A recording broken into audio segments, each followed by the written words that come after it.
everything, carrying on with our work, and the students are still working on the path of learning. So here we are, and really, really excited to take you all through this session. I hope by the end of it, there will be key learnings that you will go back with, and something in your mind will stimulate with what we will cover today.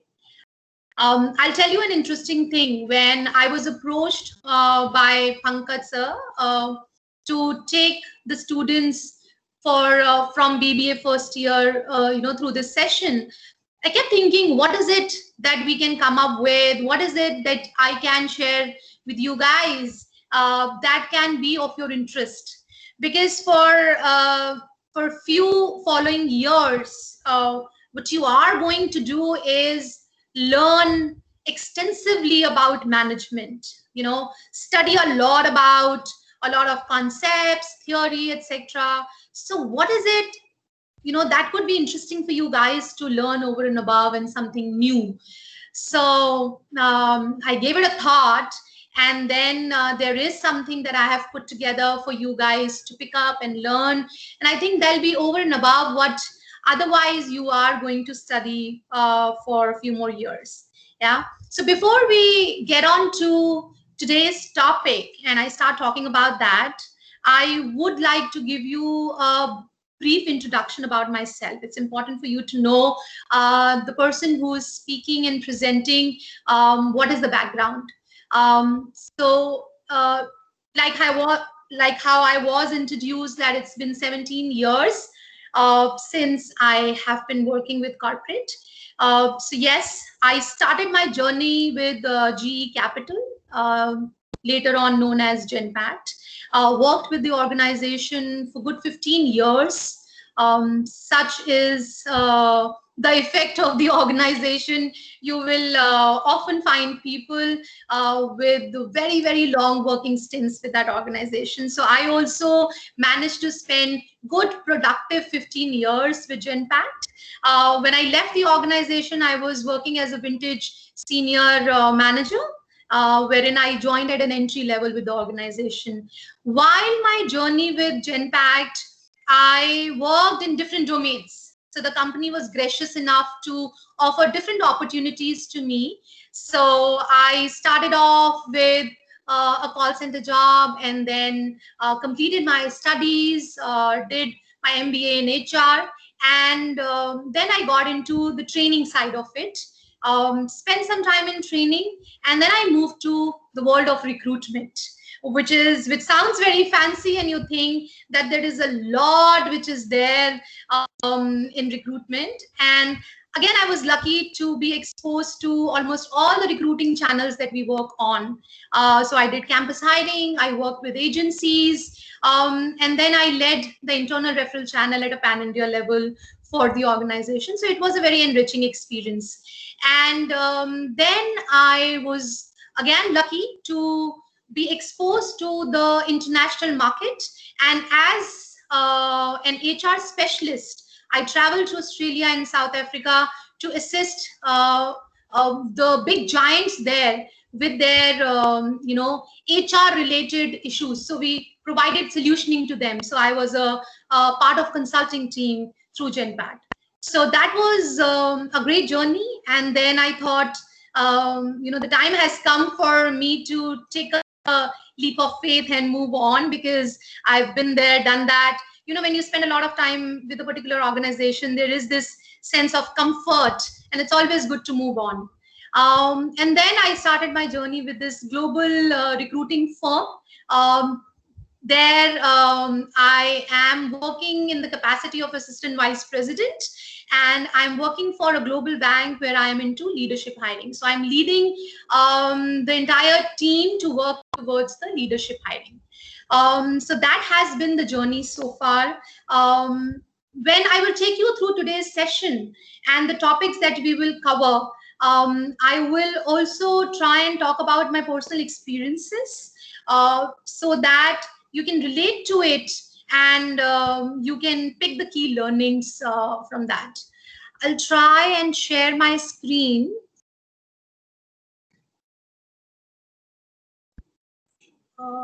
Just give me 1 second. Tell me whenever you're able to see my screen.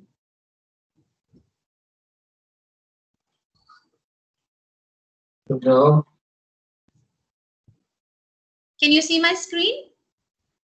No, ma'am. No, ma'am. No, ma'am. No, ma'am. No, ma'am. Not yet. Okay.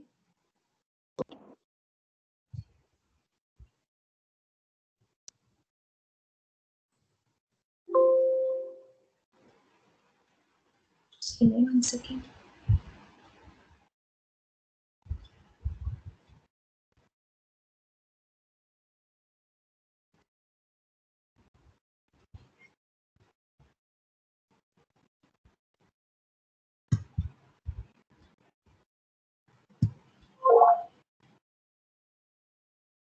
I have kind of shared the screen.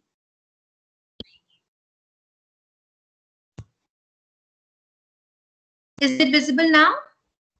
No, ma'am. It's not visible. No, ma'am. No, ma'am. No, ma'am.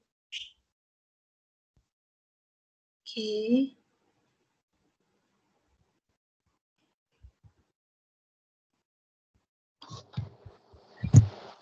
Can you see my video now?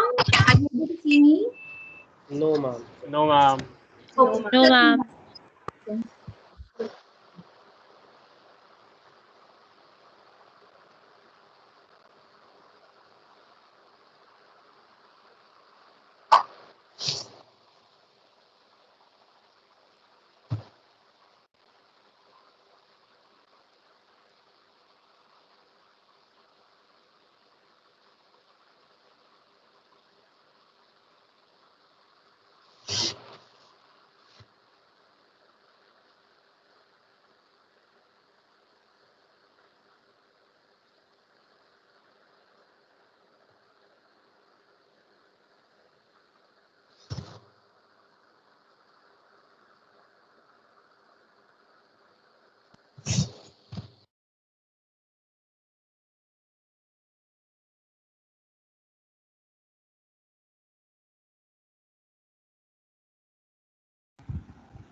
Now it is visible. Yes, It's visible now? Okay, great. Yes. But my video is not visible, right? Yes, ma'am. Yeah. The content is visible. Now it's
Okay. Can you see the slides? Yes, ma'am. Great. Yes, ma'am. Yes, ma'am. So, like I was mentioning that when I had to decide what is it that we can cover during this session that will be of some interest and knowledge to you guys, I thought what could be better than talking about the skills that a leader must have. From a management standpoint, I know you guys will go through a lot of material throughout your BBA, and I'm sure a lot of you would pursue MBA as well. So theoretically, you are going to study a lot around these concepts. I wanted to come up with something interesting that you all would definitely need at some point in time. Whether you will take over your own set of businesses, or you'll decide to be an entrepreneur, or you will take up key positions in the organizations, right? So it is important to know the must-have skills for a leader. So I've given a flow to today's presentation.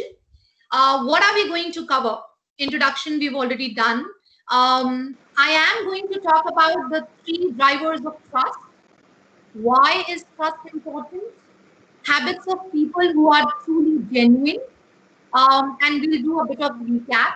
And then we will be open for a question and answer session where I would really encourage each one of you to ask questions, and I'll be more than happy to answer. Is that clear? Yes, ma'am. Okay, Yes, ma'am. great.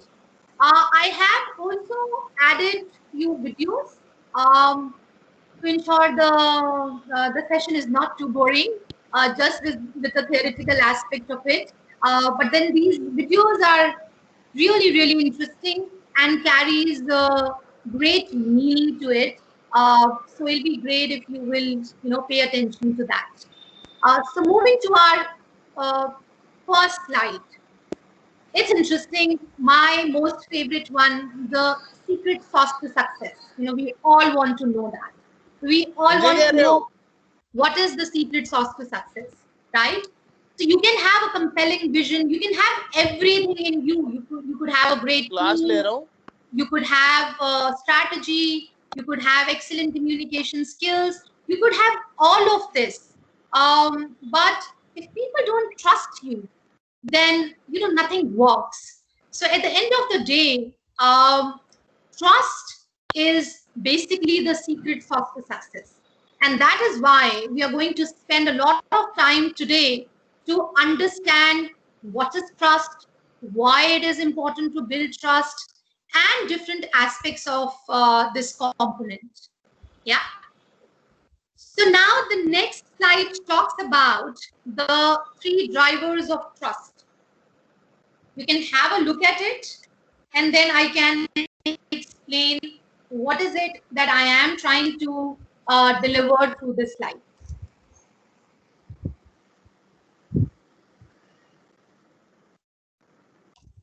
As you can see that we're talking about the 3 key ingredients, okay, that actually helps you or helps the leader to drive trust amongst its people. It could be an individual that you're trying to build trust in, or it could be a set of people that you will be managing, and it's important for you to ensure that they have trust in you. So the first is logic. Logic is the key driver for trust. If you try and just mitigate something that one of your team members is talking about without even giving any reasoning to it, if you are not paying attention and just trying to drive your own single agenda, people often lose trust in you as a leader. But when you have a logical approach, when you have reasoning, people tend to trust your judgment. People tend to have a lot of faith and trust in you as a leader. So logic is a driver of trust. Then is authenticity. You're trying to be somebody, you're trying to portray as somebody, you're not showing your real self. You're always in a pretentious mode. Whether you're trying to be too confident, or you're trying to be too strict, or you're trying to fake it all the time. There is a very interesting term, fake it till you make it. But when you are dealing with professional people, it's not very difficult for them to understand whether the person is authentic or not. Uh, so the second driver of trust is authenticity. It is very, very important for a leader to be authentic. And then it takes us to the third aspect, which is empathy. Now, sympathy and empathy, I hope you guys understand the difference between the two. As a leader, of course, you don't really have to sympathize with people, but you need to have empathy. When, as a team member, I don't have this trust in my leader because my leader is never empathetic towards me, I don't have a confidence that he cares about my success or my growth, not bothered about the challenges that I am facing as a team member, then I will definitely lose trust in that individual, right? So that is why it is extremely, extremely important for a leader to have empathy towards its people, and then it will help the person to drive trust within the team. Now, we've established the fact that what is trust, and what are the key drivers of trust. Why is trust important? I'm sure that question must be coming to your mind. Why are we talking so much about trust? Okay, we've understood what are the drivers of trust, but then why is it important to have trust as a factor in your team or as a part of your personality when you are a leader? There are few key reasons why trust is important. Trust builds psychological safety. I'll give you a great example. If I am managing a team and I have handled large size teams where people come from different backgrounds, different learning capabilities, different education background, social backgrounds. So when you are managing some such diversified teams, it is very, very important that you have that trust factor. And trust builds psychological safety. When I say that, what I mean is a person, if a person, I have provided psychological safety to an an individual knows that my supervisor is not going to embarrass me, humiliate me, or shut me down in a public forum. If I ask a question or if there is a query, then that person will have the psychological safety. Now, if such an environment is provided to an individual, what happens? An individual will never shy away from asking questions. An individual will never shy away from giving suggestions, right? So there is a very famous quote by Timothy R. Clark, CEO of Leader Factor. So what Timothy says is, trust is essentially the predictive understanding of another's behavior. The link between trust and psychological safety is based on my prediction of your behavior based on your pattern of behavior. If I can predict that you won't embarrass, punish, or humiliate me when I am interacting with you and others in a social setting, I am much more likely to engage, participate, and release my discretionary efforts. If I don't trust that you will keep me safe, that lack of trust will trigger my self-censoring instinct, and I will play it safe and manage my own personal risk. Such is the effect of lack of trust. It increases productivity and morale, of course. So people have trust in the leader. They will work with more passion. There will be more moral values, because there is this trust factor within the team, amongst the peer, with the leader. So that definitely increases productivity and morale. Encourages innovation and rapid decision making. That's the key point. And I think that is very important, why a leader must drive trust. When there is trust, team members, without giving it a second thought, are always ready to take risk, are always ready to, if failed once, we start with another thing. Why? because they have this common notion that everything is done in good intention. If my leader is saying to do a next thing, there is a good intention behind it because the trust is already built. And that is why, we can very confidently say that trust encourages innovation and rapid decision making. The person doesn't take too much of time thinking, if I will do this, would it be in my favor? If I have already failed, would it make sense for me to start all over again? Those thoughts will not crop up in an individual's mind. The person will rather be quick in decision making, and there will be innovation within the team. Then it reduces the time to make and discuss key issues. Extremely important. There is this accountability which is driven within the team when the trust factor is established. Because people trust each other, because leader has built a trust factor, team members don't shy away from discussing key issues. They don't have this perception in mind that we will not be heard, or it's of no use talking about an individual's problem because you don't know if you will be thrown under the bus if you open your mouth. So such is the effect of trust building if it is done in the right direction by the leader. The next slide is basically about habits of people who are truly genuine. So now you build trust, and you know why trust is important. And if you've done that, there are few factors that determine how you can be a genuine leader. I'll have to just take a pause and try and open that slide separately because it's not really opening in my. Just let me know if you are able to hear it fine.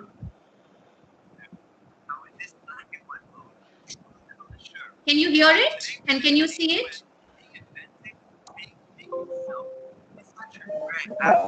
And we just wait for them to able to hear properly.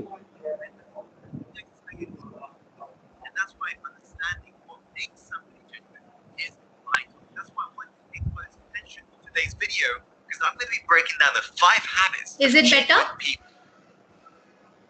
Finishing to the final point because I'm going to break it down. Yes, fine. Without further ado, let's go on to the first habit, which is genuine people don't try to be genuine. Because the moment you try to be something, you're being not genuine. Think about this for a moment. Dogs don't try to be a cat, and cats don't try to be dogs. And yet, as human beings, we try to be something that we're not. When the only thing we need to win the Academy Award is to be ourselves. Now, what does that really mean? It means being willing to strip away all of those layers, the identity you've imposed on yourself, all of those stick-it notes. And no, I'm saying stick-it notes because these are removable in regards to self-imposed reality, in regards to all of the negative self-esteem, whatever it may be, and being willing to expose the true, authentic self to the world, and be willing to speak from there, speak your truth, stand up for your truth, and express who you really are to the world. That is what genuine people do. They're authentic to their core. They don't try to be it, they're being themselves. Let's go on to the second habit, which is genuine people take ownership and they can admit their faults. Now, we live in a world today where everybody's in a victim mindset. They want to point fingers to why they aren't getting results. They want to point fingers in regards to why things aren't happening. But they never point fingers to themselves. Think about it. They blame their manager. They blame their family. They blame the environment. They blame the government. They will blame everybody but themselves. Now, genuine people, they take ownership. They're the first person to forgive and say sorry. Why? Because they understand the people around them. The 99% of people on this planet, they do not have emotional intelligence that they do. And so they are the first to forgive, even if it wasn't their fault. They want to forgive and let this go. Instead of allowing the story to drag for the rest of their life, they just let it go and allow that person. Now, let's go on to the third habit, which is they treat everyone with respect. Genuine people do not feel like a superior human being which looks down on everybody else. Right? Even though genuine people understand that they may be ahead of everybody else in regards to intelligence, emotional intelligence, in regards to level of success, but they don't allow themselves to put themselves on a pedestal. They've remained humble all throughout the process. Why? Because after all, we are all human beings. Strip away all of the material possessions, we're just human beings. And that's what they understand. They don't care about race, they don't care about wealth, they don't care about status. They realize we're all just human beings, we're all connected at the end of the day. And this is why genuine people, they treat everybody, no matter your upbringing, with respect. Let's go on to the fourth point, which is they practice what they preach. Most people on this planet, we live in a world where people say stuff, but they don't do it. We live in a world where people say, oh, I'll see you at 11 o'clock, and they never even show up. We live in a world where people can't even follow through on the things that they read and the things that they believe. We live in a world where people are just talkers, not the walkers. Genuine people, they practice what they preach. What they say to you, they're going to follow through on. They're never late to meetings. They're never late. Why? Because they believe the moment they are saying something and they don't do it, that is incongruent. So genuine people, they practice what they preach. They don't beat around the bush. They make things happen if that's what they've told you that they will do. Let's go to the final point, which is they follow their heart and take action. Genuine people, they make decisions for themselves. That's true to their intuition, their heart. Not because it sounds cool, not because it's based upon what their environment is saying is a cool thing to do or it's the best thing to do. They do it for themselves and they tune into the intuition and they make things happen. They do things that feel right for them because they understand themselves. Genuine people are very connected with them. They know how they function. They know the right decision to make.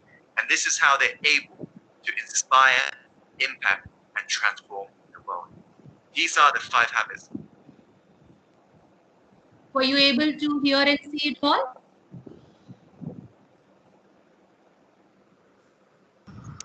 Yes, ma'am. Okay, great. So, are we back on the presentation? Are you able to see the slide? Yes, ma'am.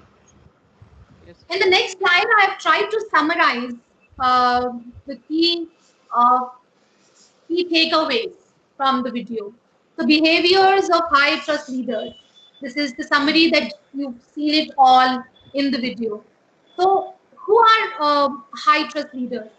Leaders who demonstrate respect, create transparency, show loyalty, deliver results, keep improving, confront reality, clarify expectation, practice accountability, listen first, keep commitments. Isn't it all of this extremely important in a leader to possess or to have as qualities?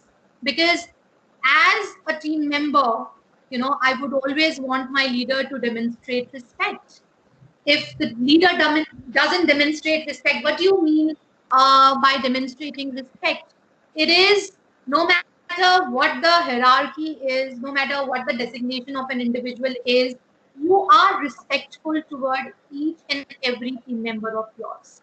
You are respectful towards everybody in the organization, irrespective of the race, caste, color, position, stature in the society, etc. So, as a great leader, as a leader who is capable of building trust in people, you need to first and foremost understand how to demonstrate respect, create transparency. If people are not confident about how you do things, whether there is favoritism or not, all such things, if crop up, you tend to lose respect and you tend to lose trust in your people. And hence, it is important to create transparency. Show loyalty, again, extremely important. Deliver results. You would have heard this term, lead by example. So if as a leader, you are not able to deliver results, you will lose trust. It's important for you to deliver results. Keep improving. If you have a fixed mindset, if your way of working is only a set pattern, then you will never walk on the path of improvement. And it is extremely important for a leader to keep improving and ensure, and that builds trust in the team. The times change, the demand changes. I mean, who would have thought about today's situation? It's been past 6-7 months that we are all working from home with no clarity that how long it is going to take. So if the leader doesn't really have the capability of keep improving, the leader tends to lose trust in its people. Confront reality, which is again very, very important. Clarify expectation. A lot of times leaders have this habit, some leaders have this habit of not really putting or laying down the expectation on the table clearly. And when a team member fails, uh, they, they go ahead and question. So tomorrow, when you become the leaders in your respective areas, it is extremely, extremely important for you to have this trait in you, where when you are expecting somebody to work under you, along with you, for you, you should clarify expectation very clearly. It makes the job so much easier. I have managed teams not just at one location but across India. So some part of my team was based out of Hyderabad, then some was in Kolkata, then some was in Jaipur. In NCR also, I had my team sitting in two locations, Noida and NCR. So if Noida and Gurugram. So if I had not laid the expectation clearly to them, you can imagine how difficult would it be to work with such diversified teams. So did I not have questions raising in my team? Of course, there were discussions, there were arguments, but fortunately, I did not hear this statement from my team members, not in front of me, not with anybody else, that they are not really clear what is expected out of them. The expectations were laid very, very clearly. The reviews were done in time so that we revise those expectations and discuss clearly on those points. Practice accountability, again, extremely important for trust to be built. Um, Accountability is not of the leader towards its people. Accountability needs to be peer-to-peer accountability also. There has to be a culture driven. So when you become a leader, it's important for you to drive this factor with a lot of care. You know, lack of accountability is the biggest dysfunction that can be present in a team. So often, people perceive that it's the responsibility of the leader to be accountable because the leader is driving the results, the end results, or a task. And leaders also often feel that okay, it's my job to question an XYZ team member or question somebody's performance within the team. But if a leader is in true sense an accountable leader, the leader will drive peer-to-peer accountability in the team, and that really helps in building trust. Listen first, again, is very important. We all tend to just talk about our points, and as a leader especially, some people have this just one-sided communication habit. So even before listening to the other person's perspective of or point of view, there is one-sided download communication mode, and that really discourages your people. That really breaks the trust of yours as a leader amongst your people. So listen first. When you are future leaders, ensure that you have this habit of listening first and keep commitments. Extremely, extremely important again. Um, if you lay down certain rules for the team members, if there are certain timelines that you've agreed to, if you have committed to a task as a leader for ensuring that your team trusts you and is working as per your expectation, you need to keep commitments. You need to drive the discipline around it. You need to ensure that it is top to bottom followed to the T. And hence, all these factors that we've listed here are extremely, extremely important for a leader to imbibe in its personality and then drive it to the core, because that's what will help the leader to build trust. And if there is trust, the leader will shine as a genuine leader and will have followers and a very productive and enthusiastic team all the time. So this brings us to the Q&A time. Like I said, I will be extremely happy if you will ask the questions that you have around it. And then we have an interesting video awaiting, which has great meaning to it. But before that, I would like to have questions here.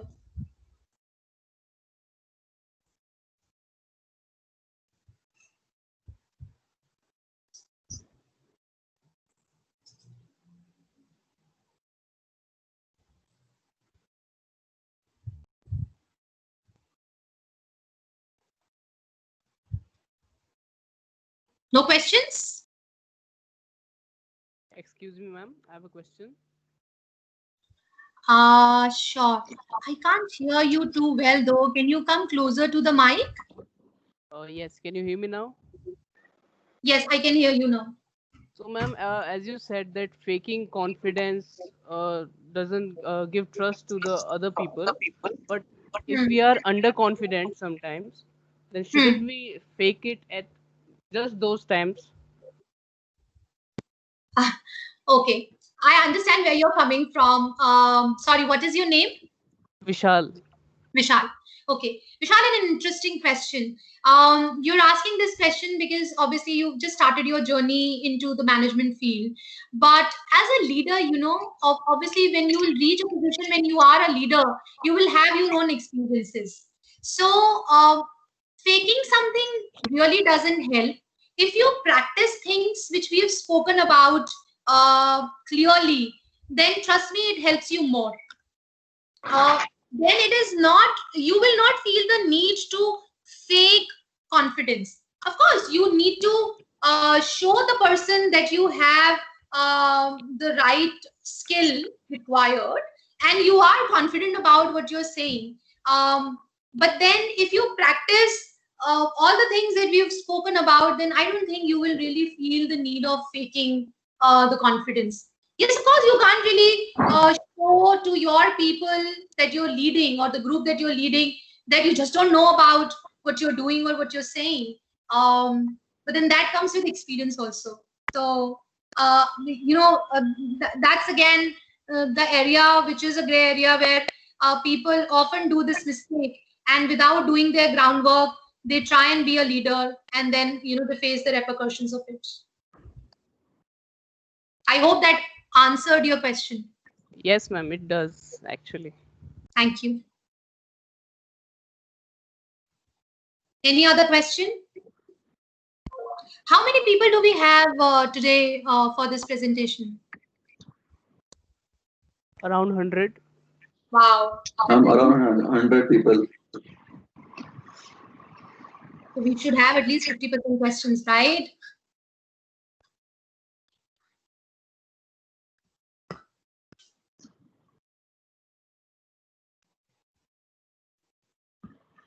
Anybody else?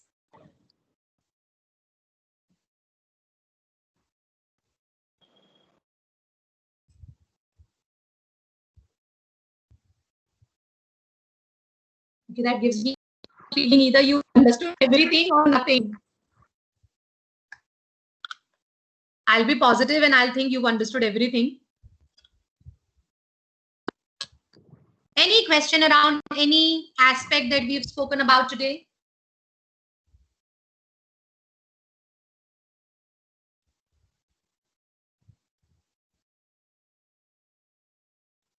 Okay, while you're thinking over that, I'll take you to the last video, and this is an interesting one. If you want to change the world, start off by making your bed. Can you hear it? If you make your bed every morning, you will have accomplished the first task of the day. Yes, It will give you a small sense of pride, and it will encourage you to do another task, and another, and another.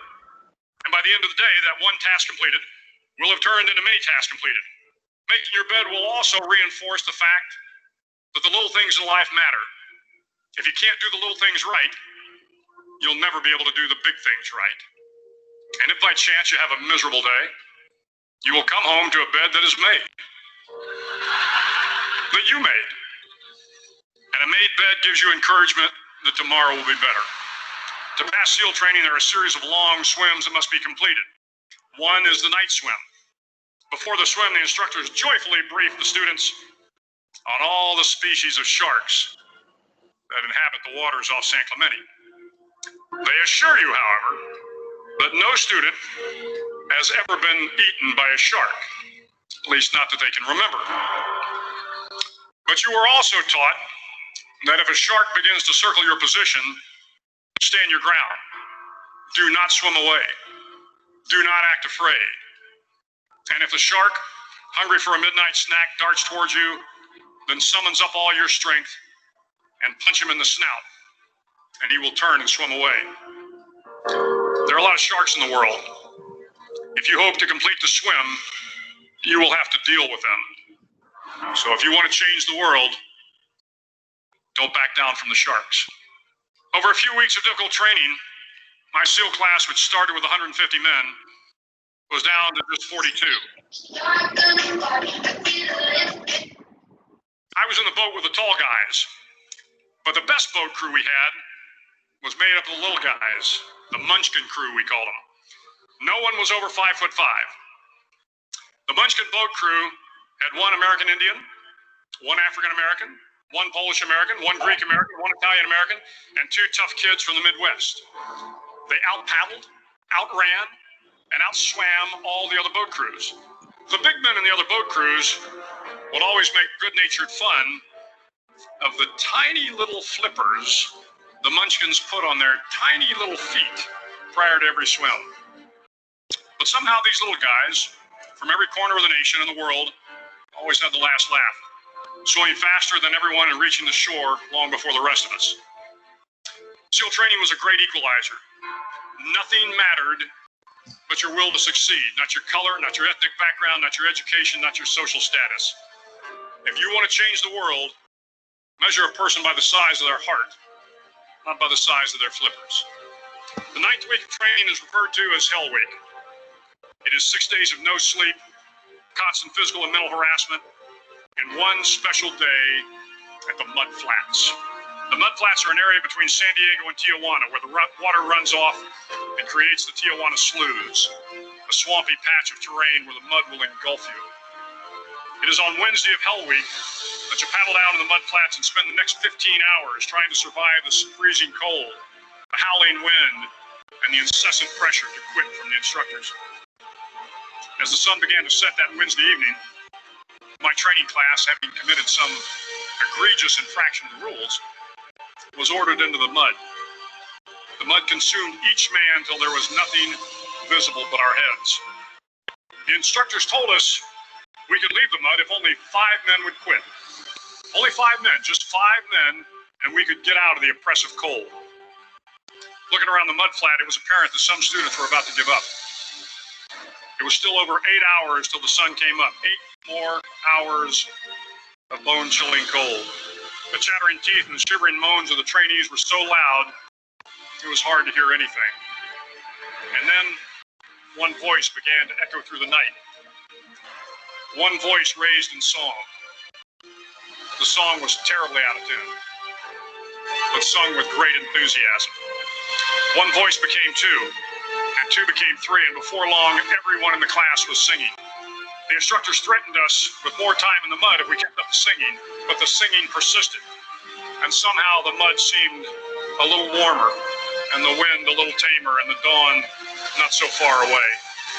If I have learned anything in my time traveling the world, it is the power of hope.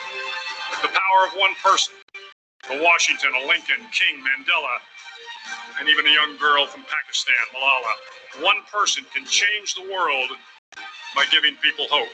So if you want to change the world, start each day with a task completed. Find someone to help you through life. Respect everyone. Know that life is not fair and that you will fail often. But if you take some risks, step up when the times are the toughest, face the bullies, lift up the downtrodden, and never ever give up. If you do these things, the next generation and the generations that follow will live in a world far better than the one we have today. And what started here will indeed have changed the world for the better.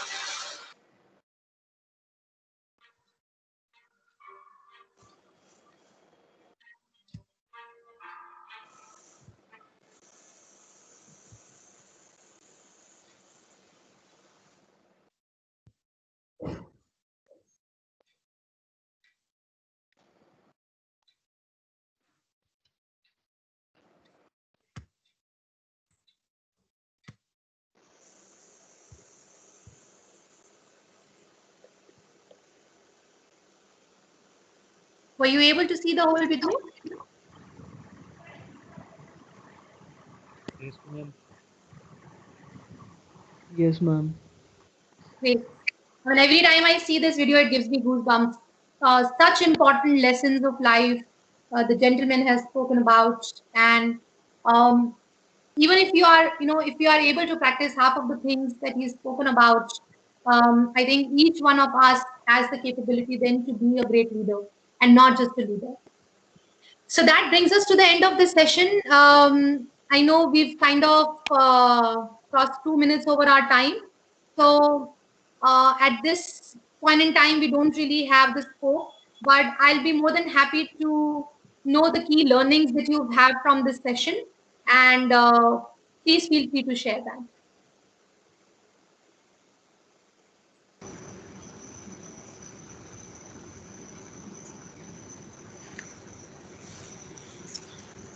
Thank you for your time.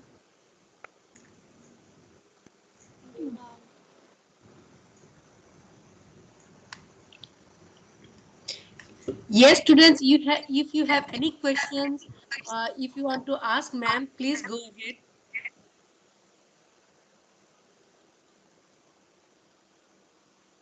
Okay, ma'am has left. Okay, thank you so much. So I have downloaded the attendance. Okay, this is the end of today's session. Okay, so everyone has received your login ID for this Microsoft team. No, ma'am. No, ma'am, I haven't. Those are like Khyati, No, some ma'am. of the students who had to No, enter ma'am. by their own Gmail, right? कोई दिक्कत Yes, नहीं ma'am. है. Whoever will be the faculty, like for the today's session, I was the organizer. We can admit you. Okay. Okay. Otherwise, I am always there on WhatsApp. You can just text me if you are not able to join any session. Okay. All right. Thank Thank you you, so ma'am. much. See you tomorrow. Thank you, Okay. ma'am. Thank Thank you. you, Thank you, ma'am. ma'am. I hope the Thank session you, was ma'am. nice. Yes, ma'am. Yes, Which ma'am. It session was you nice. like Yes, the ma'am. most? सबसे Mm, अच्छा कौन सा Yes. session लगा? Which session you like most? कल का session मुझे भी अच्छा लगा था about that emotional question, right? आज का कौन सा अच्छा लगा? Best session. Personal development and character. Okay, that Meditation. business education, right? First session. Business etiquette. thanks, Nigga. Yes, yes, okay. Okay, great. So keep sharing your feedback. Okay. Thank you so much. See you tomorrow. Bye Thank you, bye. Thank you, ma'am. ma'am. Bye, ma'am. Thank you, ma'am. Bye. Thank you, ma'am.